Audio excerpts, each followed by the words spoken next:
Mirëmbrëma të nderuar teleshikues, përshëndetje dhe mirë se takohemi sërish në emisionin debativ politika edhe për këtë të premtem. Ne sonde do të flasim për zhvillimet politike aktuale në vend, do të flasim për sfidat dhe zhvillimet që qytetarët të presin nga zhvillimet aktuale politike. Gjithashtu do të flasim edhe për punën e kuvendit në rubrikën e Maqedonisë, do të flasim edhe për punën e opozitës, pasi që edhe misafirin e kemi nga opozita. Pra misafir kemi zotin Halil Snopçe, deputet nga radat e Aleancës për shqiptarët në Kuvendin e Republikës së Maqedonisë. Mirëmbrëma, mirë se erdhët. Mirëmbrëma, faleminderit për ftesën. Kënaqësi si çdo herë. Ashtu, faleminderit dhe ju që pranuat ftesën që jeni pjesë e emisionit debativ politika. Profesor, desha t'ju pyes fillimisht si e vlerësoni situatën aktuale politike në vend dhe ecë vendi në drejtim të duhur? Situatën politike në vend, si ta vlerësojmë, është fakti pamohshëm se ne jemi në një krizë. Krizë si shoqëri, krizë totale si shoqëri. Kur them si krizë si shoqëri, jemi në krizë të mendimit, në krizë morali, në krizë bile dhe karakteri. Pra ne duhet jemi vetëdijshëm se nuk na duhen politikanë të cilët ushqejnë urrëtie, po na duhen politikanë të cilët për cilëve është e rëndësishme pesha e fjalës dhe pasojat e veprimit që duhet bëjnë. Normalisht, fatkeqësisht jetojmë në një situatë ku një pjesë e politikanëve, ato që kanë përgjegjësi në ushtrimin e detyrave të shtetit, faktikisht nuk e kanë këtë breng. Faktikisht ato më tepër angazhohen për të ngjallë urrëtie, për të elektrizuar situatën, për të bërë ose për të tentuar që të fitojnë pika politike ke komuniteti vet, duke mos pasur breng për mirëqenien e përgjithshme shoqërore, për raportet e mira ndërnacionale dhe për perspektivën e shtetit. Ku e kam fjalën, pse them krizë shoqërore në përgjithësi, siç thash, krizë edhe të menduarit, edhe të moralit, edhe të karakterit, edhe të shprehurit. Në fakt, për shembull, ditën e djeshme kishim deklaratën skandaloze të kryetarit të gjykatës kushtetuese. Institucion shumë i rëndësishëm. Po institucioni më i rëndësishëm, kushtetuta, pra që është garancë e funksionimit të shtetit. Pra që është garancë se shteti funksionon në bazë të një kushtetute, dhe si pasojë e kushtetutës janë edhe ligjet.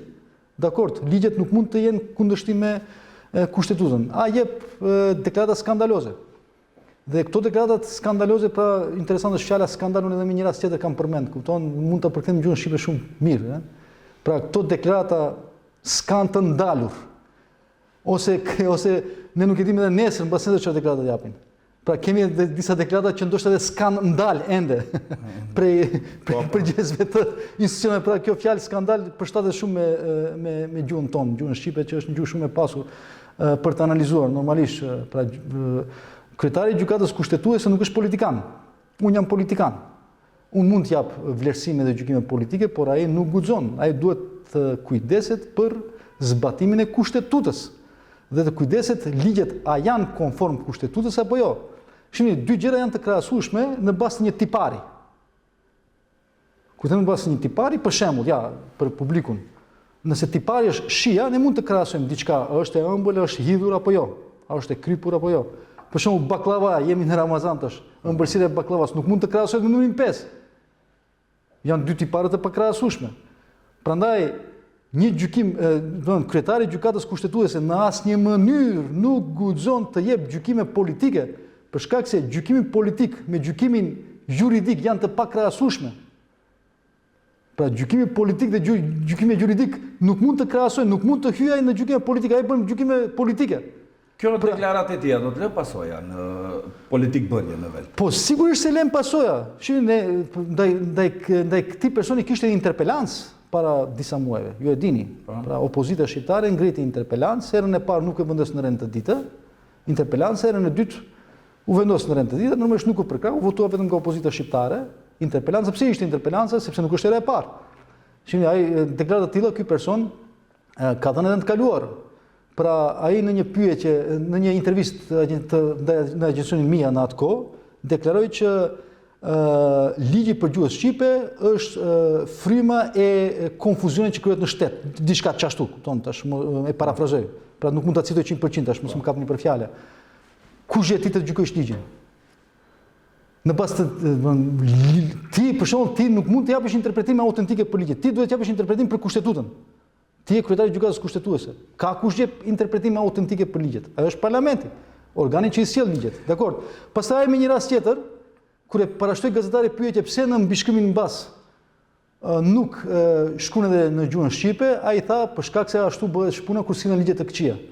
Kush je ti të interpretosh ligjet e janë të mira apo të këqija? Kush? Pastaj në komunikatën me Komisionin e Venecias, shqiptarët i quajti si pakic. Shqiptarët në këtë qytet nuk janë pakic. Pastaj asnjë dokument në gjykatën kushtetuese nuk ishte përkthyer në gjuhën shqipe, pra nuk është zbatuar, ai institucion nuk e ka zbatuar ligjin për gjuhën shqipe. Për të ishin në këtë kaluarën. Ditën e gjeshme jep deklarata, për shembull, thotë se SMS porosit duhet të jenë në maqedonisht dhe në anglisht, po kush je ti të tregojsh në bazë të cilit nen të kushtetutës ti më tregon, duhesh ka të janë vetëm maqedonisht edhe anglisht. Në bazë të cilit nen të kushtetutës ti më thuaj se njerëzit që kanë vetura duhet patjetër të kenë edhe emaila. Në bazë të cilit nen të kushtetutës. Në bazë të cilit nen të kushtetutës ti më thua mua shqiptarët patjetër duhet ta dinë maqedonishtën. Kush je ti? Hajde të bëjmë testim tash të shohim kush flet më mirë maqedonishtën, a ne shqiptarët apo maqedonasit e Strumicës, Vallandovës, Shtipit. Ai kush flet më mirë maqedonishtën, ty në ato pra ai nuk e ka këtë kompetencë. Pra ai nuk e ka këtë kompetencë. Prandaj ai nuk guxon të bëjë gjykime politike. Aq më tepër, kjo është pasojë edhe të disa deklaratave të tjera, nuk është vetëm ai. S'u nisa me këtë se u bashkangjita pyetjes para shkruar, sepse ministresh para arsim jep të njëjtën deklaratë. Po, ministri do janë në kontinuitet deklaratat. Ministri i drejtësisë jep të njëjtën deklaratë. E tash kur ministresha e arsimit, tash është në procedurë ligji për arsim sipëror, është shumë e rrezikshme.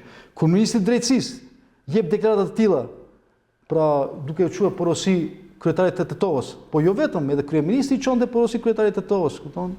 Pra i nënçmonte dhe kemi një partner shqiptar fatkeqësisht. Mu këtu desha të dalë, domethënë reakcionet e partive politike të zbehta për këtë deklaratë dhe për deklaratat të cilat ju i përmendat, të cilat i vënë shqiptarët në një pozicion nënçmues. Dhe reakcioni edhe nga partitë shqiptare të cilat janë në pushtet, por edhe nga opozita disi të zbehta. Çfarë duhet bërë që të alarmohet kjo situatë, ose të shifet nuk mund kryetari i gjykatës kushtetuese, organi i cili duhet të mbrojë kustetutën, të jep ashtu deklarata ose ministresha. Po, ku qëndron problemi? A ka mangësi në ligjet të cilat janë aktuale në Republikën e Maqedonisë që ato morin komoditetin dhe i interpretojnë në këtë mënyrë? Kushtetuta është e qartë, zotë Mirtezan. Kushtetuta thotë se në këtë shtetin ton, gjuha të cilën e flasë 20% të popullatës është gjuhë zyrtare. Ashtu? Po. Qartë është neni. Pra, kush janë 20% janë shqiptarët, pra gjuha shqipe është zyrtare. Dhe thotë në instancat e shtetit, kjo çështje përdorimi i gjuhës shqipe rregullohet me ligj. Dhe ne kemi një ligj për përdorimin e gjuhëve, i cili ligj po ashtu është i qartë. Dakord? Edhe tani, po ashtu, si juristët thonë, unë s'jam jurist, ligji për përdorimin e gjuhëve është lex specialis. Pra në ato instanca ku ende nuk është sjell ligji që e rregullon përdorimin e gjuhës, me automatizëm, për shkak se është lex specialis, me automatizëm duhet të zbatohet ligji ekzistues për përdorimin e gjuhëve derisa të sillet ligji. Pra, nuk ka këtu interpretim të dyanshëm, dakord? Pra, gjuha shqipe është zyrtare, e tash këto kanë tendencën, për shembull, një tendencë që minimizojnë dhe të diskriminojnë përdorimin e gjuhës shqipe. Sa kjo përfaqëson rrezik? Po është shumë rrezik, shihni tash. Pikërisht kjo gjykatë kushtetuese është ajo gjykatë që e hoqi balansuesin. Edhe ne kemi pasur kritika ndaj balansuesit, dakord? Dhe jemi zotuar se kjo çështje duhet të rregullohet me një ligj special. Dhe ligji duhet të sillet në nëntorin e vitit 2024. Dhe kjo është një ndër arsyet që Aleanca për Shqiptarët e lëshoi qeverinë. Ju e dini historikisht nëse kthehemi pak në histori. Ligji nuk është sjell dhe ende është në labirintet e qeverisë. Bile dhe varianti që propozohet, varianti që është në procedurë tash që shkojnë në Komisionin e Venecias, nuk i plotëson kriteret, por pavarësisht asaj. Ligji ende nuk sillet, dhe ndërkohë kjo keq përdoret me punësime të njashme ku avansohen vetëm maqedonasit. Ne kemi në Gostivar për shembull, në SM, aty ku janë pusuar 35 maqedonas, vetëm 4 shqiptar. Imagjinoni, në një instancë ku edhe ashtu shqiptarët janë të marginalizuar, në vend që të bëhet përmirësimi i përfaqësimit të shqiptarëve në atë institucion, vazhdon diskriminimi. Pra rritet pesha e diskriminimit. Dhe kemi shumë shembuj të tjerë në institucione të tjera. Pra, balansuesi është një. Kishte një tentativë për shqyrtimin e ligjit ekzistues për gjuhën shqipe. Dhe kjo është në vit të asaj që të rrezikohet dhe ndoshta edhe të shfrytëzohet ligji, që ishte një tentativë. Ne njerë mendojshim kur ishim pushtet se është në procedurë është në sirtarët e gjykatës kushtetuese. Pra kishte një datë u spostua. Ajo datë po ende nuk është tërhequr. Ajo mundet edhe nesër të shqyrtohet me iniciativë të pikërisht të kësaj gjykate kushtetuese. Dhe duke dëgjuar këto deklaratat skandaloze dhe njerë them, politike që në asnjë mënyrë nuk duhet të jep deklarata politike të tilla ai kryetari i gjykatës kushtetuese. Prandaj ai duhet të jep dorëheqje sepse nuk është i denj për një pozitë të tillë. Ai person që jep deklarata të tilla nuk është i denj të udhëheq edhe institucione shumë me peshë më të vogël, por lere më institucionin e gjykatës kushtetuese. Pra, mos jetë kjo vallë një parapregaditje për shfuqizimin e ligjit. Dhe fatkeqësisht kemi një përfaqësim shqiptar në qeveri që është në çdo nivel. Pra, është një përfaqësim shqiptar pikërisht në këtë drejtim, më fal që ju ndërpres. Po. Ju e përmendet propozim ligjin i cili duhet të vi për balansuesin. Shumica e shqiptarëve konsiderojnë se ai ligj përsëri do të jetë diskriminues kundrejt shqiptarëve, mirëpo ekspertët, të cilët kanë qenë pjesë e përpilimit të ligjit, konkretisht mund ta them, zoti Jeton Shazivari, e mbështet dhe thatë ligji është shumë i mirë. Tani, ne ku e kemi hallin? Problemin e kemi ndërmjet nesh, ose më vërtet ligji ka edhe anë të tij pozitive? Nuk e kam dëgjuar një deklaratë publike të Jeton Shazivarit, profesorit, kolegut tim, por unë e di se profesori tjetër në këtë komision, Mersim Maksudi, profesori tjetër, dha dorëheqje për shkak se komentoi se është diskriminues. Pra, nuk ishte vetëm Jeton Shazivari profesor shqiptar në atë komision, ishte edhe Mersim Maksudi profesori. Normalisht, Jeton Shazivari sigurisht komenton në atë aspektin që më mirë të ketë një ligj, sepse mos ketë ligj. Kjo ka logjik. Pra, më mirë të jetë ligji në fuqi, pavarësisht se çfarë peshë ka, sepse mos kemi ligj. Po sidoqoftë, ky vakum dhe kjo kohë prehekjes së balansuesit deri në sjelljen e ligjit kushton shumë. Kushton shumë. Domethënë, ligji duhet si logjikisht. Okej, ne jemi prehekjes së balansuesit, po balansuesi nuk mund të hiqet përpara se cilët ligji. Pra, këto dy procese duhet të shkonin paralel. Dakord? Dhe prandaj thash, dhe fatkeqësisht ne kemi deklaratat e eksponentëve të qeverisë mbas një jave, mbas 2 javësh, mbas një muaji. Në shenjë paknacie, pjesëtarët shqiptarë në për këto komisione, pjesëtarët shqiptarë në gjykatën kushtetuese, duhet të ndërmarrin diçka, të japin dorëheqje, të hiqen, gjendet një formë, se kjo është formë pajtojmë, zoti Mirtezan, shihni, në vitin 2007, kur gjykata kushtetuese e shqyrtoi ligjin për përdorimin e flamujve dhe në atë kohë shfuqizoi disa pika të ligjit për përdorimin e flamujve, pra të cilët ishin kundër interesit shqiptar të përdorimit të flamurit kombëtar, dakord? Antarët e gjykatës kushtetuese të atëherë shumë Bajram Pollozhani dhe Jusuf Mamuti më duket, dhanë dorëheqje. Ju kujtohet, pra ne kemi nuk është precedent të japin dorëheqje, ne kemi një rast të tillë, pra ato dhanë dorëheqje për shkak se dolën publikisht se me këtë vendim të gjykatës kushtetuese të atëhershëm, të para 19 viteve, në lidhje me përdorimin e flamujve në shtet, kupton, shqiptarët, flamuri kombëtar shqiptar, ato dhanë dorëheqje në shenjë pakënaqësie dhe në shenjë mospajtimi. Pra këtu paraqitet një problem tjetër. Se edhe në rastin konkret, antarët shqiptarë janë bivotuar. Prandaj normalisht ne përkrajmë se to duhet të shqyrtohen seriozisht këto çështje dhe këto raporte. Mos vallë duhet të niset iniciativa të shqyrtojmë edhe vendosin e badinterit në gjykatën kushtetuese, sepse ne nëse lejojmë një gjë të tillë, të hiqet balansuesi, dhe më pastaj rrezikojmë hekjen respektivisht shfuqizimin edhe të ligjit për përdorimin e gjuhëve, atëherë çka bëjmë? E kthejmë situatën para 2001-shit, para konfliktit. Atëherë parashtrohet pyetja, çka janë rezultatet e marrëveshjes së Ohrit? Atëherë parashtrohet pyetja, çka bëhet me ato garantuesit e realizimit të marrëveshjes së Ohrit, faktori ndërkombëtar, Shtetet e Bashkuara të Amerikës, Unioni Evropian e kështu me radhë. Dhe normalisht alarmuar ju ato institucione të cilat janë garantues të marrëveshjes së Ohrit, ku janë të përfshira të gjitha këto që i përmendëm. Shive, ne në çdo takim ne i ngrejmë këto çështje dhe flasim për këto çështje, sepse ju parës në komentin tuaj thatë se edhe opozita edhe pozita janë të plogësht në reagimet, që është e vërtet. Për shkak se ne bile prej foltores së parlamentit kemi 3 deputet, dakord? Aleanca për shqiptarët, po prej foltores së parlamentit ne kemi ngritur të gjitha çështjet. Por vetëm më lejo. Domethënë, të gjithë dhe të përmendi me radhë. Sepse këto të vlenit në fakt ato në deklaratë publike shtiren se janë idealist, deklarojnë se janë idealiste, kështu me radhë, se angazhohen për interes shqiptar, po idealizmi i tyre më tepër më duket se i ngjan si aty me bateriave, sa më afër pushtetit, aq më shpejt shprazen ato. Kupton se janë shprazur totalisht dhe nuk janë në dukje as pak. Pra ato janë inexistent në parlamentin e Maqedonisë, po edhe jashtë parlamentit e Maqedonisë. Pra edhe këtë e kemi thënë gjithherë. Pra ato edhe kur sille buxheti ishin inexistent. Pra nuk ishin aty të përkrahen edhe amandamentet për investimet infrastrukturore në për lokalitetet nga vinë vetë ato. Imagjino, ishin totalisht inexistent. Kishin një amandament për Universitetin Nën Tereza, të cilën e tërhoqën. Pse e tërhoqën vetëm ato e dinë. E tash shkojnë hudhin llopata atje ke gurthemeli Universitetit Nën Tereza, e nga ana tjetër qeveria ka nda vetëm 900.000 euro për Nën Terezën në buxhetin 2026-s.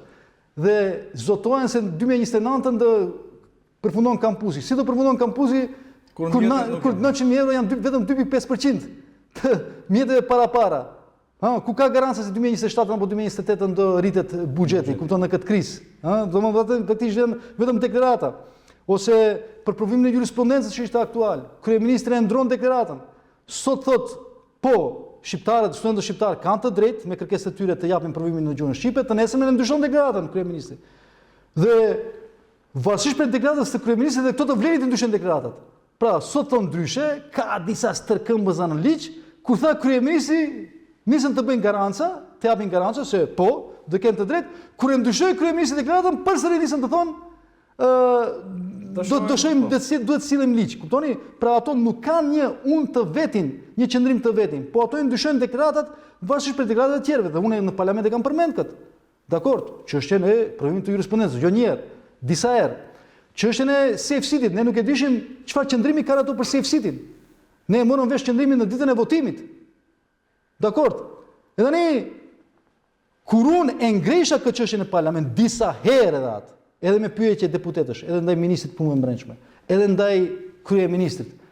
Dakord, edhe domethënë ato hikshin prej përgjigjes, po kishin një deklarat të ministrit punëve brendshme, po do ta zbatojmë ligjin që SMS porosit dhe dënimet të shkojnë edhe në gjuhën shqipe. Dakord. Edhe këto vrapuan dhe kishin një deklarat publike të zëvendës kryeministrit zotit Fetaj. Bila i tha prej shkurtit do zbatohet edhe në Shqip, për shkak se unë kryeministrit në fytyrë kam thënë që në ditën e parë 40.000 herë është thyer ligji për përdorimin e gjuhës shqipe, sepse 40.000 SMS porosi, 40.000 qytetarëve shqiptar janë shku në Maqedoni. Arben Fetaj pra tha do zbatohet. Zëvendës ministri për punën brendshme tha do zbatohet. Bili edhe ministri punëve brendshme ta zbatohet, del gjej kryetari i gjykatës kushtetuese dhe jo, s'është obligim. Se SMS porosit do çojnë tha shqip edhe anglisht. Falni, maqedonisht edhe anglisht. Për korridorin 8. A shihni çka ndodh? Del ministri për transport, thot se nuk do shkojë deri në Qaftan, pra aksi rrugor Kastruga, në ku janë shqiptarët në kufirin e Shqipërisë, me UNESCO-n, po vëmëroja sa konteste ka pas me UNESCO-n, e shkatron Ohrin me UNESCO-n, edhe çka del zëvendës ministria për transport, zonja Zekolli, del zëvendës ministri për arsim i riu, Sulejmani, të njëjtën deklaraton, ka disa probleme me UNESCO-n, kuma e citojnë ministrin e transportit. Edhe këtë çështje e kam ngritur në parlament. Dakord? Pra, këto çështje jo se janë ngritur çdo herë, kemi thënë, tash normalisht në lidhje me deklaratën e fundit të kryetarit të gjykatës kushtetuese, parlamenti s'ka pas seancë që ta ngrim. Domethënë, çka dëshiroj të them? ato nuk kanë qëndrim, bile, edhe ndaj deklaratave të Ministreshës për Arsim, për ligjin për arsim sipëror. A keni parë çfarë deklarate? E citojnë Ministreshën. Ministreshë u bë gazi botës në universitetet shqiptare, shkon në Universitetet Tetove, shkon në Universitet Nën Tereza, profesorati, akademikët, senatët e universiteteve japin argumente shumë të dalin ato e citojnë Ministreshën për Arsim, e cila tallet shkon në Universitetet Tetove, thotë duhet të flisni maqedonisht. Tallet me kryetarin e Tovës, thotë ma shkurt fol shqip se unë s'marr vesh. Dakord? Tallet me studentët shqiptar. Ministreshë e Arsimit i cili për këtë ditë çfarë thotë? Thotë në asnjë mënyrë nuk e tërheqi ligjin. Po si nuk e tërheqën ligjin? Nëse pse e bën debate atëherë në universitet? Pse bën debate publike? Pse bën debate? Tash nëse në debatet profesorati ka argumente të shëndoshta se ligji e prek cilësinë akademike, e prek autonominë e universiteteve, atëherë ti duhet ta tërheqësh ligjin. Ti mund të thush parimisht jo, po nëse ka argumente të shëndoshta, po do të shqyrtojmë. Pra ku është vleni këtu? Ku është vleni të mbron autonominë e universiteteve?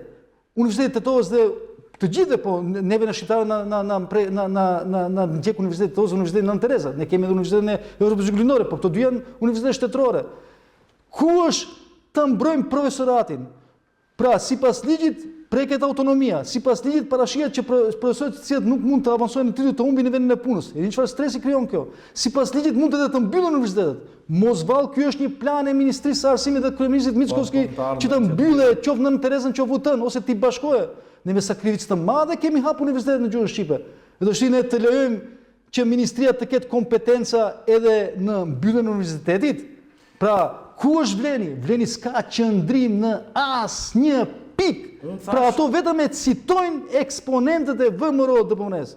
Asgjë tjetër s'bajnë. Ose heshtin, janë në heshtje totale, ose e citojnë si Katrina Zekolli ministrin, si këto qerit Ministreshën e Arsimit, si kryeministrin kur e ndron deklaratat për jurisprudencën, e kështu me radhë, a kryeministri tallet me ato. Ja merr fjalën Bilalit. Thot Adnani s'është për asgjë. Pse tash kryeministri nuk del me deklarat për kryetarin e gjykatës kushtetuese? A ju kujtohet deklarata e kryeministrit kur kishte gjykata kushtetuese vendim se është jo kushtetues ndarje qytetarëve në rezident jo rezident? A ju kujtohet? Si tha qeveria nuk është e obliguar të zbatojë vendimin e gjykatës kushtetuese. Nuk i konvenon thatë, nuk i komentojmë. Edhe ndaj pyetjes time, unë parashtova pyetje, ai tha nuk jemi obliguar të zbatojmë. Tash pse nuk del të komentojsh deklaratën skandaloze politike? Pra, edhe to vleni, pra pranoj ne themi se ato janë pranoj përsëris, janë si ato bateriat sa më afër pushtetit tash më shumë zbrazen, tash janë afër shumë pushtetit, bëjnë vetëm pazarllëqe pushtetit dhe janë zbrazur totalisht. Unë edhe në seancë javën e kaluar thash, përdora një alegori, thash ka dy lloj pjesëtarësh qeveri, ato që marrin pjesë dhe ato që marrin vendime. To të vlenit janë bërë ekspert për të marrë pjesë. Pra ekspert marrin pjesë në inaugurime, në mbledhje, në konferenca, në evenimente sportive, në opera, thash për Ramazan marrin pjesë në iftare, u dunën të bë fotografi në për iftare që sot kishin fotografi gjë me kryetarin e gjykatës kushtetuese, imagjinoni. Atë ditën e jep deklaratën skandaloze me atë kishin iftar bashk. Kuptoni, vetëm nuk marrin vendime, e kanë lënë blanko drejtën Mickovski të merr vendime. Pra ato shtiren sikurse marrin pjesë në lojrat olimpike. Sportive, pra, me rëndësi është pjesëmarrja, rezultati nuk është me rëndësi, po politik rezultati është shumë me rëndësi. Pra politika është për ekzistencën, perspektivën, prosperitetin e popullit. Si mundet, politika është rezultati me rëndësi, ose se ke vendin aty? Unë thash në mungesë të mbrojtjes institucionale, duhet të ndërmarrë veprime pak më ekstreme, edhe opozita, por edhe pushteti që është pjesa shqiptare në pushtet. Për këtë arsye thash që kanë dalë ose keni dalë, ose edhe pushteti, edhe opozita kanë pas reakcione të zbehta, reakcione jo më të ashpra. Në mungesë institucionale të mbrojtjes së këtyre vlerave, ne duhet lëvizim ndoshta edhe më ekstrem. Dëgjoni, zotni Murtezan, faktikisht ne tentojmë bëjmë opozitë ndaj VMRO-DPUNES, sepse tash vleni nuk është në dukje, vleni është inekzistente, vleni nuk ekziston. A e shihni ju? Nuk ka be vlen. A keni dëgjuar ndonjë qendrim politik të ndonjë deputeti të vlenit? Ja, ju jeni gazetar, televiziv. Ishte një deklaratë. Institucion. Jo, unë s'kam dëgjuar. Ministrit e që ekonomisë. ne shkojmë në për debate televizive, thirrën ato, unë them gazetarëve, kote keni, ato nuk do të vinë. Pra nuk kanë marrë pjesë në asnjë debat televiziv të organizuar prej televizionet nacionale në shtet. Pra lënë maqedonisht, as në Shqip, maqedonisht nuk vinë se nuk vinë. Prandaj ne bëjmë opozitë ndaj VMRO-s. Dhe normalisht deputetët e rancës për shqiptarët nuk ka seancë për pyetje deputetësh që ne nuk ballafaqohemi me kryeministrin. Kryeministrit, ministrit punëve brendshme, ministrit drejtësisë dhe ministrit për arsim. Çfarë do parashtrojmë pyetje ministrave të Vlenit kur janë totalisht out. Edhe me parashtrojmë një pyetje, ato përsëri të mundohen ta citojnë ndonjë deklaratë të një eksponenti të VMRO-s. Ju kujtoj javën e kaluar. Unë i thash kryeministrit, pra edhe ai për shembull tentoi të na nënçmon një farë forme, thash, po pse s'ke burgoz me kryetarin e doganës? 5 ton mahri u hambe kalun. Për çfarë flet ti? Ti më flet për burgosjen e një personi që ka bërë korrupsion 20.000 euro. Po, duhet përgjigjet, nuk ka problem. 5 ton mahri u hambe kaloi. Po 40 ton marihuana u sekuestrua dhe nuk ka I thash në fytyrë kryeministrit, ti kur ishe lider opozite jetoje me rrok profesori. Edhe unë kam jetuar me profesori.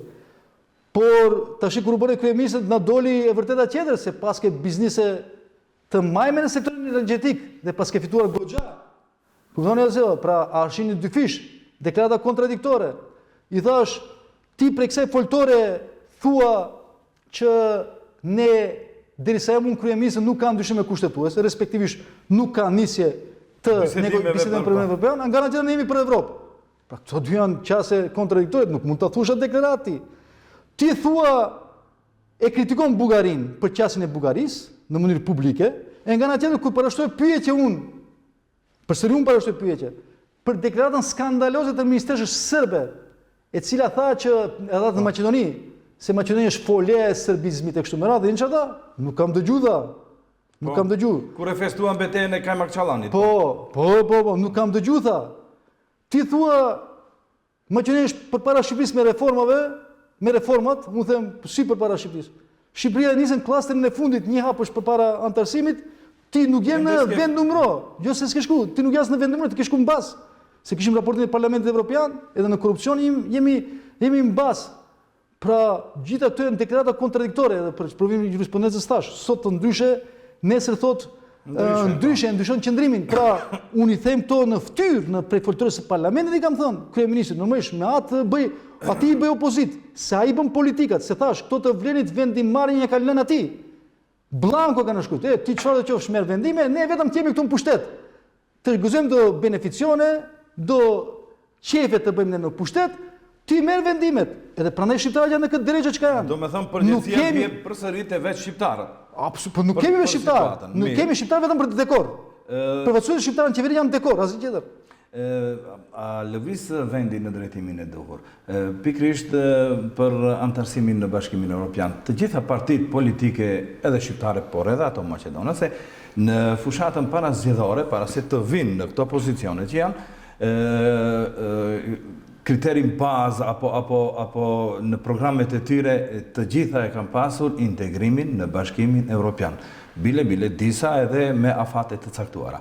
A lëviz vendi në drejtimin e duhur ose do të ndikojë edhe politika e përgjithshme globale që Maqedonia të stagnoj, ose Maqedonia qëllimisht për arsye që edhe ne nuk i dimë, qëndron në këto pozicione. Shihni, është e vërtet që edhe ne si Aleancë për shqiptarët ishim pjesë të Vlenit dhe kishim një marrëveshje me kryeministin Mickoski. Dakord? Do kur u bëm pjesë e qeverisë me Vlenin. Në fakt ne kemi qenë strumbullar kryesor i formimit të Vlenit. Mos ishte Aleanca për shqiptarët. Do të flasim për atë pjesë, po. Edhe atëherë ishte marrëveshja, tash nuk ishte marrëveshja në shkrume, kupton apo jo, por kishin 4 pika. Normalisht lufta kundër korrupsionit, zhvillim ekonomik, në reformën e gjyqësi edhe eurointegrimet. Me kërkesë të Arben Taravarit, eurointegrimi ishte pika e parë dhe ishte një marrëveshje që për brenda 6 muajve do t'i bëjmë ndryshimet kushtetuese gjë që nuk u bë. Dhe kjo ishte një ndër arsyet që ne e lëshuam qeverinë. Dakord? Pra ju e parashtut pyetjen parës për gjykatat kushtetuese. Unë tregova një shembull që kemi edhe gjykatat kushtetuese që kanë dhënë dorëheqje. Dhe unë një emision publik, unë, si koordinatori i grupit parlamentar të koalicionit Vlen atëherë, se kam qenë koordinatori i grupit parlamentar dhe përfaqësoja Vlenin, unë kam thënë publikisht që nëse më përkohen interesa shqiptare, ne do dalim prej qeverie. Ju kujtohet ajo deklaratë. Të nesërmen kryeministri nisi të ngacmon ande kanë, po kryeministri na barazoi edhe neve me partnerët që ka tash, me Bilalin, me Izetin, kupton se kryeministri mund t'i thotë Bilalit po mund të shkosh, po jeni të. Po ju do se Bilali sot del me deklaratë se u kanos Fatmir Limanit, mbrëmje në mbledhje faktikisht u vetë shkarkun. Pra nëse nuk e shkarkoi Fatmir Limanin, po ne ishim konsekuent. Kur pam se nuk shkojmë punën siç duhet dhe dolëm për qeverie. Nuk ka nevojë unë të them. Shihni raportin e fundit të Parlamentit Evropian. Në mënyrë eksplicite thuhet luftoni korrupsionin. Çka i bie kjo? Po kjo i bie që ne s'kemi asnjë rezultati në korrupsion. Reforma në drejtësi, s'janë reforma të askund. Po çfarë reforma drejtësi? Që me këto kryetar gjykatës kushtetuese shkojmë. Çfarë reforma drejtësi? Ne s'kishim avokat populli gjatë kohë. S'kishim avokat populli. Krye prokurori dha dorëheqje. Imagjino. Parlamenti ka votuar mosbesim ndaj Këshillit Gjyqësor, instancët më të lartë të gjyqësisë. Çfarë gjyqësie? Do Këshilli Gjyqësor funksionon me votim të mosbesimit nga ana e parlamentit. Imagjino në çfarë drejtimi. Ajo vazhdon të funksionojë, a parlamenti ka votuar mosbesim. Para mendoj imagjinoni. Edhe tani, eru integrimet si jemi kërkundi. Maqedonisht blokazh totale. Shqipe, edhe europianët kanë ngritur durët për Maqedonisë. Edhe normalisht këto kriza globale kanë prioritete tjera, kupton, tash janë shpërqendruar për Maqedoninë sepse shohin se s'ka perspektivë. Ne do jemi blokazh totale. Pra ne kemi një deficit buxhetor prej 2 miliard euro. Ne do kemi probleme me pagesën e rrogëve dhe pensioneve për një disa muaj, me këtë qasje që kemi. Kupton, do ketë krizë të madhe sociale me këtë qasje. Kupton se do jemi blokazh. Kryeministri thotë jemi të tretët në Evropë për inflacion. Po tregova disa deklarata kontradiktore të kryeministrit, kupton? Kryeministri jep deklarata kontradiktore. Pra, ne për perspektivën evropiane, ne duhet një herë përgjithmonë të dimë që ndryshimet kushtetuese dhe hapja e negociatave për antarësim janë sinonime. Unë matematikisht them konjuksion, nuk shkojmë pa njëra tjetrën. Dakor? Pra, ti duhet të bësh ndryshimet kushtetuese. Kryeministri drejt përfaqësores thotë se derisa unë jam kryeministër nuk ka ndryshimet kushtetuese. Çfarë mesazh dëshiron të jep ky kryeministër që ka një përkrahje jashtëzakonshme nga popullata maqedonase? Unë i thash kryeministrit këtu në seancën e fundit. Javën e kaluar. I thash, kryeministër, ti ke fituar një kredit për këtij populli. Kredit të jashtëzakonshëm 2 ciklet zgjedhore. Një qeveri që nuk ja kthen kreditin popullit, është një qeveri e papërgjegjshme. Unë thash, nuk di se ti a ke bërë një audit në lidhje me atë, çka ke thënë, çka ke premtuar dhe çka ke realizuar. Po si duke kthyer kreditin. Sepse një kryeministër mund të lëvdrohet se ka qenë kryeministri i suksesshëm, për respektivisht çka do ishte të jetë qëllimi i një qeverie, një kryeministri, është që në ditën kur ta lejë kryeministrin, qoftë me dorëheqje, qoftë me humbje zgjedhjeve, pavarësisht për çfarë arsyesh, të lejë një shtet, një republikë që do kishte qenë më mirë se shteti apo republika në momentin që e ka marrë. A mund të lëvdrohet ai? Pra, një kryeminist i guximshëm duhet pa pardon të luftojë krimin. Çfarë krimi? Kalojnë 40 ton marijuana. Çfarë akuzuar ende të dyshuar vetëm. Një kryeminist i guximshëm duhet në mënyrë shumë direkte të bind qytetarët se me vërtet lufton kundër korrupsionit. Se me vërtet angazhohet për reformën në drejtësi. Një kryeministër i mirë duhet ketë guxim të thotë qytetarëve, pavarësisht e përkusioneve, o qytetarë, ne patjetër duhet bëjmë ndryshimet kushtetuese, se kjo është alternativa e vetme për të hapur negociatat për antarësim. Sepse ky është një silogjizëm. Hapja e negociatave e hap rrugën për antarësim. Antarësimi evropian hap rrugën për perspektivë. Një kryeminist i guximshëm bile duhet të thotë, duhet të ketë guxim se ai tensionon raportet drejtnike, po ai duhet të ketë guxim kryeministri një shteti që me vërtet mendon për shtetin. Të thotë qytetarëve, o qytetar, askundi nuk në botë një gjuhë nuk definohet si me përqindje. Prandaj ne duhet të marrim guximin që gjuha të definohet si gjuhë shqipe. E aq më tepër një kryeminist i guximshëm duhet merr reforma ekonomike, të cilat në moment të caktuar ndoshta do kishin pasur impakt negativ për etikun e partisë së tij, por një kohë pak më afatgjate do kishte sjellur perspektivë shtetin. Por ky normalisht më tepër mendon për perspektivën për rejtingun e partisë së vet dhe sillet si një ashtu siç edhe mbështesim me antishqiptarizmin e tij, e lëshon një herë ministrin për drejtësi, pastaj lëshon ministrin për arsim, lëshon ministrin e transport, së fundi lëshon kryetarin e gjykatës kushtetuese dhe me tensionimin e raporteve ndërnacionale, respektivisht me marginalizimin e interesave shqiptarëve, ai tenton ta ngrijë rejtingun e vet sepse e din se ka një partner shqiptar servil totalisht, thash totalisht inekzistent që është harxhu totalisht dhe normalisht e ka kollaj. Çfarë duhet bëjnë shqiptarët në këtë situatë? Ai ka mbështetjen e palës gjatësisht popullatës maqedonase, këtë e tregojnë edhe numrat. Mirë po, çfarë duhet ne të bëjmë? Të jemi vazhdimisht pengu i nacionalizmave të rrejshëm të palës maqedonase ose Shive, Aleanca për shqiptarët i ka 3 deputet. Çka duhet të bëjmë? Ne në momentin që Po jeni në koalicion me Bashkimin Demokratik për Integrim, me Bashkimin Demokratik për Integrim kishim koalicion për zgjedhje lokale dhe kemi raporte, bashkëpunojmë, kemi raporte si opozit, kupton pavarësisht se ende ato kanë grupin e vet parlamentar, ne nuk kemi grup parlamentar, sepse jemi 3 deputet. Në të ardhmen si do të shohim, por shihni tash, çka të bëjmë ne ndryshe? Se në momentin ku ne detektojmë këtë qasje anti-shqiptare të qeverisë udhëhequr nga Hristian Mickovski, çka të bëjmë tjetër?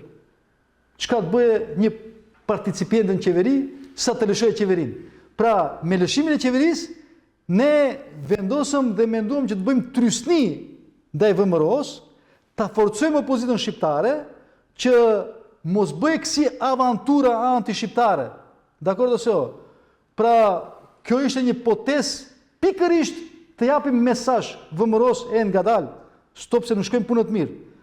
Por normal, VMRO-ja ka një partnere shqiptare në qeveri dhe jo partnere shqiptare e cila nuk e ka as guximin elementar bile të nënshkruaj rezolutin e përgatitur nga studentët shqiptar për provimin e jurisprudencës. Deputetët e vet nuk e nënshkruajnë atë rezolutbe. Imagjino, Mirtezan. Nuk e nënshkruajnë rezolutën që provimi i jurisprudencës të jepet në Shqip.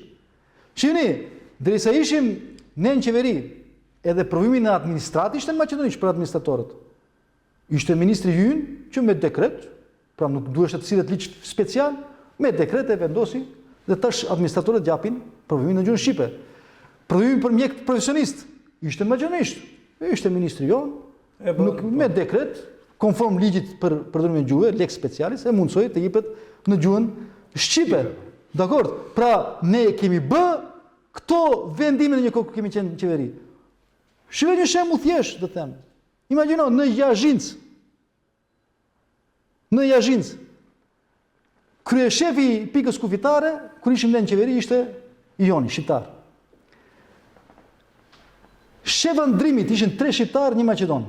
Të punësum 8 shqiptar, 4 maqedon. Zvenc shefi shqiptar. Dulem ne për qeverinë, se është puna, nuk ka kryeshef shqiptar. Shefa ndrimi prej 3 shqiptar, 1 maqedon, tash jam 3 maqedon, 1 shqiptar. Dakord? Punësumit prej 8-4, tash jam 6-6.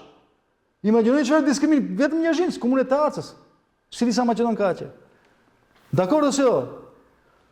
Bile, tash ka muhabete, tendenca që të mbiren kompetencat njësive reanale të Ministrisë së Brendshme, Struk, Kërçov, Divër, të kthehen, po ato iniciativat nuk janë të rastishme. Do vjen një ditë vije ligji aty dhe votohet edhe për të mirë.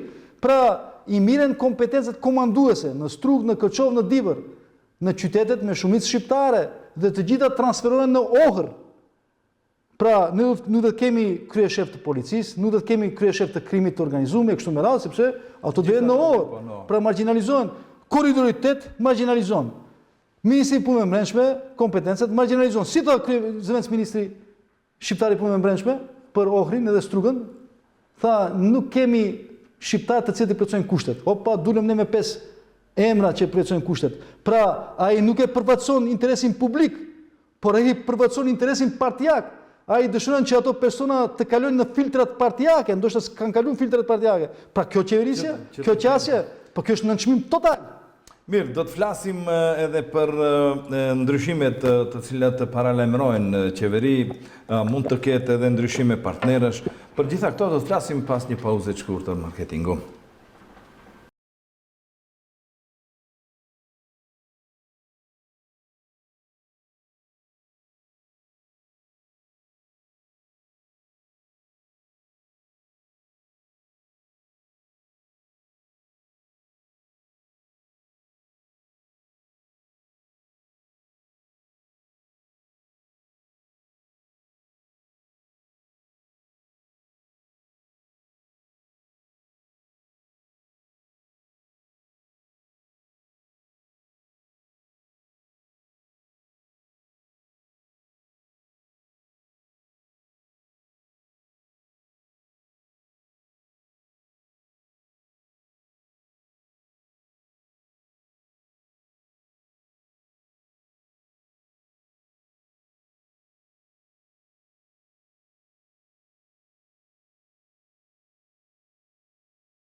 Po, të nderuar teleshikues, jemi rikthyer sërish në studio për të vazhduar bisedën me deputetin e Aleancës për Shqiptarët, të cilin e kemi mysafir zotin Halil Snopçe. Zoti Snopçe, tani do të flasim për pozicionin e Aleancës, gjithësisht ku qëndron Aleanca? Çfarë bën Aleanca për Shqiptarët? A ishim më mirë në kohën kur vendosi Zjadin Sela të shkojë me Bashkimin Demokratik për integrim, ju supajtuat dhe u bë përçarja e para, po çarja e parë e partisë, dhe pastaj ju vazhduat me BDI, ku ndodhi përçarja e dytë. Tani ku qëndron realisht Aleanca për Shqiptarët me 3 fakcione, me gjithat kapacitet dhe tani ja ku jemi? Aleanca për Shqiptarët, për momentin e kemi 3 deputet në Parlamentin e Republikës së Maqedonisë Veriut. Po, ashtu thot edhe Aleanca e Zjadin Selës, ashtu parafërsisht thot edhe Aleanca se di e ku është kjo tjetra mu tani. Po, ato tjerat edhin si janë, ato tjerat janë si ato, nuk them parti, se nuk janë parti, individ, të cilët më tepër kanë pushtet se sa përkras, se sa popull mbas shpinë. Pra, ato janë si ato individet që kanë më tepër poste qeveritare me ministra, zëvendës ministra, drejtore, kështu me radhë, se sa përkras. Pra, disa individet të cilës kanë as dek, as nëndek, kanë disa struktura në Viber dhe në WhatsApp dhe varen për një ose 2 deputetit është, se është bashkangjit. Edhe kur ajo deputetit thot lam të mirë, këto mbeten si ato figurat në filmat vizantimor në ajër pa tokë ndër këmp, dhe normalisht më është janë bërë. A është kjo përgjithësie vetë lëvizjes së Aleancës që e ka bërë? Fillimisht u bë një lëvizje me BDI-n. Aleanca për Shqiptarët, normalisht, në momentin kur Arben Taravari ishte kryetar partije. Arben Taravari ishte kryetar partije, ne vendosëm të hymë në qeveri në atë kohën e kryeministit Kovacevski. Kryeministi Zona Zaev Dorheke, kryeministi ishte Kovacevski. Pse vendosëm të hymë në qeveri në atë kohë, bashkë me BDI-n në atë kohë, sepse ne ishim kundërshtar politik më të mëdhenj të BDI-s. Domethënë ne kemi bërë opozitën edhe atëherë.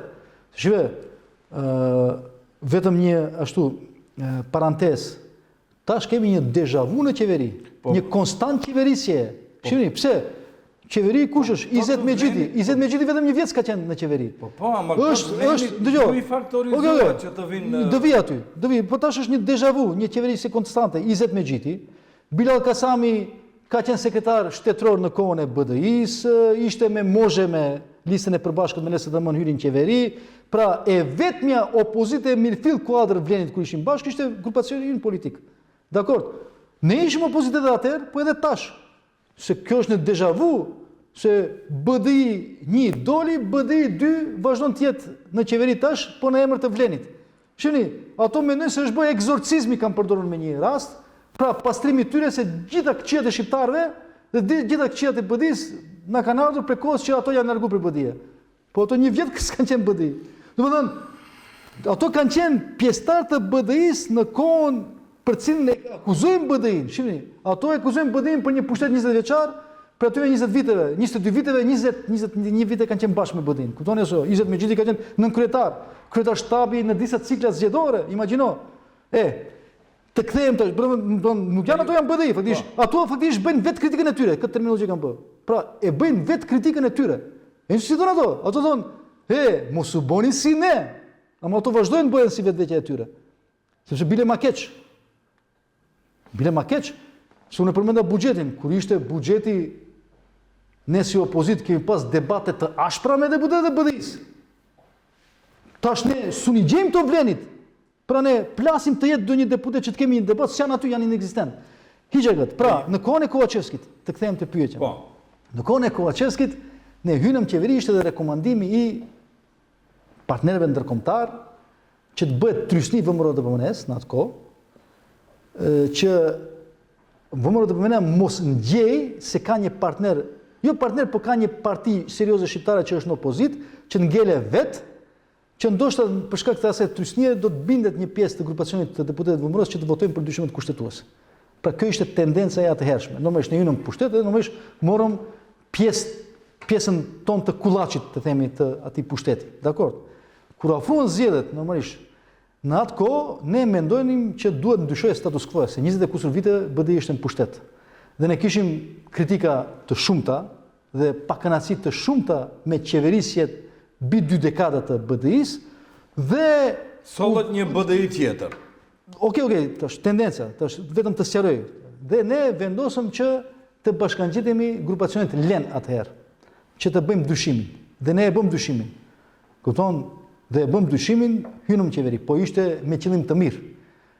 As nuk na shkonte mendja atë që thoni ju, se sollëm një BD-i tjetër, kupton, një BD-i 2, një BD-i që është totalisht servil, totalisht inexistent, totalisht në jashtë të dukjes. Pra, bëjmë disa individ, marrin disa poste, andej, këndej, s'dinë çka bëjnë, kupton, e shohim VMRO thotë diçka të themin e diçka e kështu me radhë. Më ish pa përkrajen ton, vleni s'kishte gjasa minimale të vjen në pushtet. E tash, këtu kthehem tash, që ju thot disa aleancë. Ne kur e sollëm këtë vendim, e solli kryetari i aleancës për shqiptarët. Arben Taravari. Normalisht, Arben Taravari ishte kryetar legjitim i aleancës për shqiptarët, i zgjedhur në kongresin e fundit të aleancës për shqiptarët. Me këtë vendim nuk u dakordua ish kryetari i aleancës për shqiptarët, zoti Zjedin Sela. Dakord? Dhe një pjesë të grupacionit, ajo ishte ndarje. Nuk mund të them, se normalisht ish kryetari dhe themeluesi i aleancës për shqiptarët Zjedin Sela, kryetari aktual dhe bashkë themeluesi Arben Taravari. Kuptoni ose? Por Arben Taravari ishte kryetar partie. Vendimi aty duhet respektuar.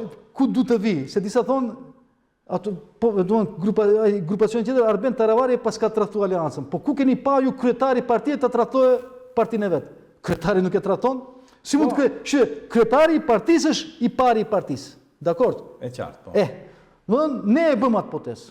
Tash historia të tregon ka qenë gabim, s'ka qenë gabim, po sidoqoftë ne e bëm atë potesë dhe në atë, nëse kthehemi në arkivat historike, bie që ka qenë potesë i mirë se ne arritëm qëllimin.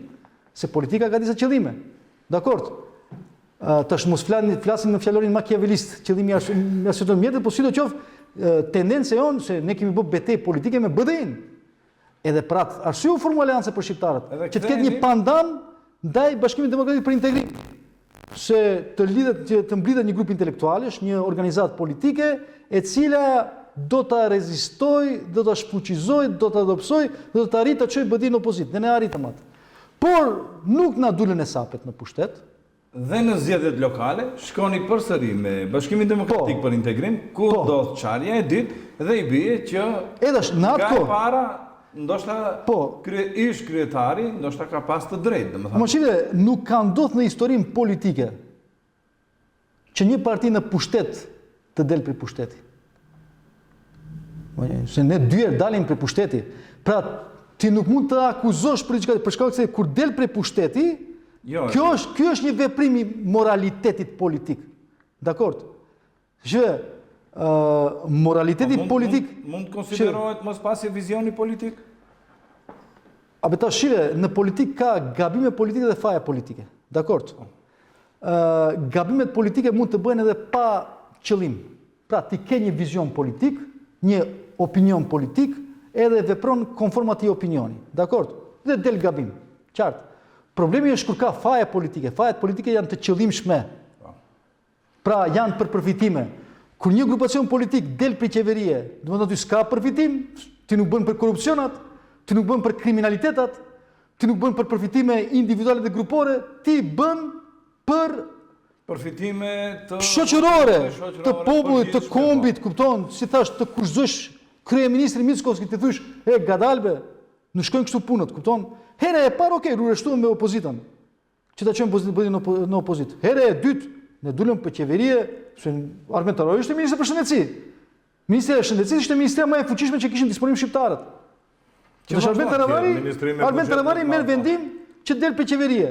Pra nuk ishte, nuk ishte Mirtezani ministër ose Halili ministër. Ai vetë ishte ministër. Imagjinoni çfarë vendim merr. Kupton ose jo? Tash leja ato shpifjet, spekulimet dhe që e bëjnë shërbimet dhe instanca tjera. Kupton ose jo? Pra në këtë drejtim, qëllimi ka qenë shumë visnik. Dhe kështu s'ke pas ti rast, njerëzit presin ke dera ose ke kapixhiku si thuhet, të hyjnë në qeveri, a ne me krenari dhe me dinjitet të jashtëzakonshëm dalim prej qeverisë dhe themi shqiptarëve, o shqiptar, nuk janë punë të mirë dhe kërkojmë falje për këtë vakët dhe kohë që harxhum si pjesë të qeverisë pa mos i përmbushur ato premtime, sepse që bëjmë një audit bëjmë, premtuam dyshime kushtetuese se arritëm. Ja, lene atë. Premtuam decentralizim, nisjen s'paku decentralizimin, se arritëm. Na fali, ne dalim në opozitë dhe hajde shohim tash të bëjmë trysni. Kështu dalje dinjitetshme nuk ka pas. Edosh, disa figura politike të cilët për interesa që të mbajnë pozitën e ministrit, zëvendës ministrit, drejtorit që ngelin, ka pas dhe të ketë ashtu çdo herë. Po ato nuk janë grupacione. Edhe në Aleancë për shqiptarët tash mund thuhet 3, 4, 5 gazetarë numësh, është punë mund të komentojnë ndryshe, mund të komentojnë edhe me hajgare dhe me shaka. Po është një. Pra është në proces gjyqësor ende, po vulat e Aleancës për shqiptarët janë ende në proces gjyqësor. Janë te Arben Taravari. Arben Taravari është kryetar legjitim i Aleancës për shqiptarët. Arben Taravari e mban llogun e Aleancës për shqiptarët. Arben Taravari del në zgjedhje si Aleancë për shqiptarët, të tjerët vetëm thonë Aleancë për shqiptarët, por në zgjedhje nuk dalin si Aleancë për shqiptarët. Mirë, po formojnë parti tjera ose dalin në koalicion, se kishte formuar një parti tjetër për të dalë. Populli, mendoj, qytetarët nuk e din atë, që dalin në zgjedhje, dakor? Ne dalim me llogun e Aleancës për shqiptarët, derisa të ketë vendim plot fuqishëm të gjykatës. Pra Aleanca për shqiptarët është Arben Taravari. Mendoj tash varësisht për vendimin e gjykatës. Gjykata mund të sjellë mendim ndryshe. Po ajo është çështje tjetër. Për momentin që flasim ne, po dhe priten tani ndryshime në qeveri, a mund të ketë një ofertë e cila ose një ofertë. Mund të uleni të bisedoni për ndryshime në qeveri, keni ambicie të tilla, jo vetëm ju si Aleancë, por në përgjithësi opozita shqiptare dhe të vendos kritere dhe kushte se çfarë duhet bërë dhe si duhet lëvizë Republika. Unë nuk shoh arsye dhe perspektivë, kupton ose jo, me qasjen e qeverisë aktuale në gjitha sferat, pra me imponim të vendimeve, të ligjeve, me retorikën që e përdorin, me sjelljen që e kanë, me arrogancën e tepruar, me antishqiptarizmin që nuk e fshehin për të fituar pika politike te kampusi vet politik, unë nuk shoh ndonjë perspektivë, tash nëse bëhet ndonjë çudi dhe ato reterojnë dhe mund të ketë një marrëveshje që instant të plotësojnë disa gjëra, inshallah bëhen, po është gati se pamundësi, gati se barazveshme pamundësi. Ne shohim se kështu që ne kemi dhënë një deklaratë, ne nuk jemi të interesuar për momentin për qeveri, normalisht nuk varet prej nesh a do të ketë zgjedhje të parakohshme apo jo, ne mendojmë që do të ketë zgjedhje të parakohshme? Pavarësisht se kryeministri Mickovski deklaron se jo, po unë mendoj që Maqedonia nuk do të ketë takat dhe fuqi të përballojë presionin e krizës ekonomike dhe sociale në shtet me blokazhat që i kemi dhe me këtë qasje anti-evropiane. Dakor? Dhe në momentin që ti në jenë në situatë të tillë, mendoj që do të imponohet patjetërsueshmëria e hapit për të bërë ndryshimet kushtetuese, për të nisur negociatat, sepse kur nisen negociatat, hapen ndo shtigje të mundësive të investimeve të jashtme. Se kështu për shembull edhe investitorët të jashtëm mund të hekin dorë, dakor, se investimet e jashtme nuk kanë qenë në shkallë më të vogël kurrë në histori. Edhe për shkak asaj që kryeministri thotë janë të lartë. Raporti i shportës konsumuese me rrogën minimale nuk ka qenë në disfavor të qytetarëve asnjëherë, siç është tash. Dakor. Raporti i pagesës që pagujnë qytetarët për rrymë elektrike me rrogën minimale nuk ka qenë në disfavor të qytetarëve asnjëherë. Po shihni në Austri është kompania e njëjtë EVN që pagujnë 40-60 euro në muaj për rrymë elektrike. Ajo është 2 deri 3% rrogës mesetare. Ne pagujmë 30% rrogës mesetare. Në Austri rroga mesetare është 2000 euro te nesash, 700 euro. Domethënë faktikisht në këtë krizë të madhe duhet bëhet një hap vendimtar. Normalisht, në momentin kur kjo qeveri do të shef se është e patjetërsueshme votimi i ndryshimeve kushtetuese, normalisht Mickoski do të shkon të merr edhe një përkrahje mandat 4 vjeçar, normalisht në mënyrë ajo do implikojë edhe uljen e rejtingut, se Mickoski gjithnjë bazohet në rejting, në sondazhe, në anketa, edhe e ka të sigurt fitoren për momentin në bazë të disponimit. Ai nuk do të thotë se do të ketë ndryshime kushtetuese, po shkon zgjedhje parakoshme, fiton një mandat të fuqishëm 4 vjeçar, edhe pastaj i bën ndryshime kushtetuese, se më bën ndryshime kushtetuese. Dhe ajo do ketë reperkusione në zgjedhjet e ardhshme. Dhe për këtë arsye unë mendoj që ai nuk varet prej atij normalisht, pavarësisht se vleni grupacione, po nuk varet prej vlenit, ai varet ekskluzivisht prej vëmërave të punës. Kjo është. Edhe unë mendoj që do të ngushtohet rrethi laku. Unë mendoj se s'ka kutike, kupton ose jo. Unë mendoj se do të ketë zgjedhje parakoshme për shkak se do të jenë patjetërsueshme se nuk ka kapacitet domethënë nga presioni ekonomik normalisht kriza do e bëj veten. Ju si Aleancë për shqiptarët jeni në përgatitje të kongresit të radhës. Si ecin përgatitjet në këtë drejtim dhe çfarë mund të presim? Ju dolet si Aleancë për shqiptarët dolet me një deklaratë për një ide të re, një marrëveshje të re, një konfederat ose federat jo territoriale. Në sqaroni këtë, a do ta futni në programin partijak për zgjedhjet e ardhshme, a do të ketë vend në kongres për t'i futur këto ndryshime ose këto kërkesa ose ndoshta edhe nevoja? Ka grup ekspertësh të cilët punojnë, do të shohim edhe dalim me këtë. Unë s'kam dalë me deklaratë publike të kësaj teze. Aleanca për shqiptarët tash unë nuk them se ju. Po ka grup ekspertësh që punon, kupton, faktikisht edhe normalisht ne do kërkojmë një marrëveshje, do dalim me një rezolutë për një marrëveshje të re në mes shqiptarëve të Maqedonisë, është e patjetërsueshme. Po si kjo marrëveshje konfederat ose federat jo territoriale, se po shiva ato terminologjitë profesionale nuk e di, pra nuk isha hyrë thellë të komentoj në gjë, po një marrëveshje duhet patjetër e patjetërsueshme. Pse? Ja, për shembull, kur themi marrëveshje, e nisëm me deklaratën e kryetarit të gjykatës kushtetuese. Do ta përfundojmë sa duket me atë. Gjykata kushtetuese i sjell vendimet në lidhje me kushtetutën, që duhet të jetë interpretime juridike, dakord, me mbivotim. Pra, një marrëveshje që do mundsohet për shembull në badinterin e gjykatës kushtetuese, ose një formë tjetër edhe të badinterit në parlament. Pse? Po e dini se tani ekziston rreziku që shqiptarët të mbivotojnë në badinter. E vëmëroja të ketë 5-6 deputet sërb, SDSM-i 7-8 deputet sërb-bosnjak, ja Levica prej 6 deputetëve 2 ka jo Maqedon, ka një të përkatësisë nacionale turke, një bosnjak. Vëmëroja ka 3. Ato mund për shembull ose deklarohen si sërb, si bosnjak e kështu me radhë, ti mund mbivotohesh. E nëse mbivotohesh, ku është poenta dhe qëllimi i badinterit? Pra, një marrëveshje shqiptaro-maqedonase, e cila u bë ti lejnë e tjerit. Si pasojë e marrëveshjes së Ohrit. Po, u bë në marrëveshjen e Ohrit me garanca ndërkombëtare, siç e përmendët edhe ju, dhe ja që edhe ajo shkile. Pra, një marrëveshje e tillë duhet të ekzistojë. Tash si do e definojmë ne ekspertët? Tash mos sim në ato interpretimet profesionale të këtyre terminologjive, mos gaboj, se nuk i njoh mirë ato terminologjitë për shembull, jo territoriale si thuhet i konfederatë senate këndej, mos sim, sigurisht ekspertët do ta gjejnë metodologjinë e vet, po gjithsesi ne në kongres planifikojmë të dalim me një rezolut të kësaj natyre.